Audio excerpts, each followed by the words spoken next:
Welcome to another video. These are two drills that you can use that will help with passing and decision making. The first one is called man in the middle. So you just need groups of three. You need one basketball, and the person in the middle is the defender. They're trying to get a deflection. The other players are the passers. Now the way we rotate is once you make the pass, then you become the man in the middle and you are trying to get a steal or a deflection. Now here are the rules. The passing player must keep a pivot foot. They can step. So again, they cannot take a dribble, but they can step with a pivot foot. The other rule is there's no passing over the top. Obviously, it would be kind of cheating the drill and defeating the purpose of the drill if you just threw a high lob pass over the top of the player. So we really work on throwing bounce passes or short chest passes right to the player.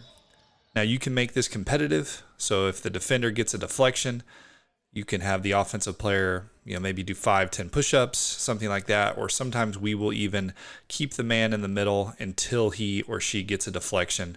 And that way it really forces the defense to play hard and really work to get deflections. So that is a way to keep things competitive. But this is a great drill to simulate making a difficult pass in a game. Sometimes you do passing drills and they're just a little too easy. They're just a little too, you're going through the motions. The passes are too easy. It's not game-like. So this is a way to force your players into an uncomfortable situation. It forces the defense to work on getting deflections. So you're getting a defensive drill out of this as well as a passing drill. And like I said, try to make this as competitive as possible. Maybe you could go to a certain amount of passes, or like I said, sometimes we keep the guy in the middle and they don't get to come out of the middle until they get a deflection. So that really forces them to, get after it, play hard on the defensive end and try to get a deflection. Another great thing about this drill is it is quick. You can do this drill for maybe a minute and a half, 2 minutes. The players are working hard. That's really all you need, and you're getting something out of it. So it's quick. You can do it at the beginning of practice.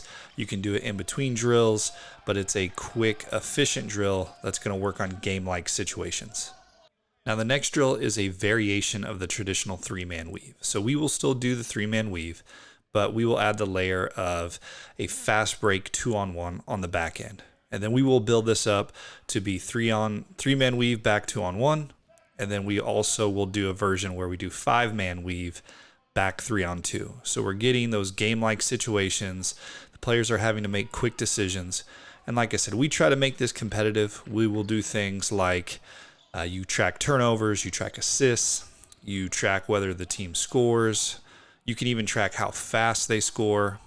And there's ways to make this competitive. So we usually track turnovers, missed layups, and so there'll be some type of punishment at the end, maybe running, maybe push-ups, but really track stats within this drill. And like I said, you only need maybe 6 to 9 players. You don't need a huge team to do this, but it is good to mix different level players in this and challenge them with the three-man weave back into a 2-on-1 situation. And then make sure that you promote playing fast or playing at the pace you want to play. Players always want to play fast. Well, you have to practice fast. So this is a great drill to really work on getting the ball out of the basket after a layup or score and pushing the pace. So getting them to play at a quicker pace as a team, really emphasizing pushing the ball and attacking the defense while they're not prepared. Now you will see us do the variation of 5-man weave. Now the difference in this is now we will come back 3-on-2. So you still have an advantage offensively, but there's 2 defenders. And who do we decide are the back 2 defenders? We always send the guy that throws the pass and the guy that makes the layup. So they are the 2 that have to sprint back. They are trying to force the team to, again, throw as many passes as possible and get a stop. And then the offense is working on scoring and being efficient. So I usually think a good rule of thumb is 2 passes over half court.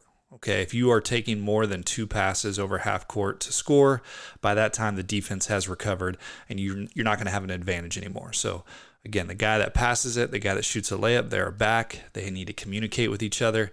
They need to fly around, stop the first pass. And then the offense, like I said, needs to be efficient and try to score within 2 passes.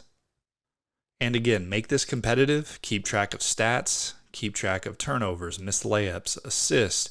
rebounds, all those things, and that you can refer back to at the end of the drill. Hey guys, we had 5 missed layups or we had 3 turnovers, because those numbers should be low because the offense is playing with an advantage during the entire drill. So you should have low number of turnovers or low numbers of missed layups, things like that. So make sure you're keeping this competitive, you're tracking stats, and that you can refer that back to the end of the drill and see how well you did. So I hope you like these drills. Again, I hope they address your passing and your decision making, but it's also 2 really good defensive drills because it's forcing your players to play at a disadvantage defensively. In that man in the middle drill, again, they have to get a deflection. And then in the 2-on-1 or 3-on-2 drill, they are playing at a disadvantage. So they have to really fly around and really work on the defensive end. So try these drills out in your next practice or training session and see if they help you.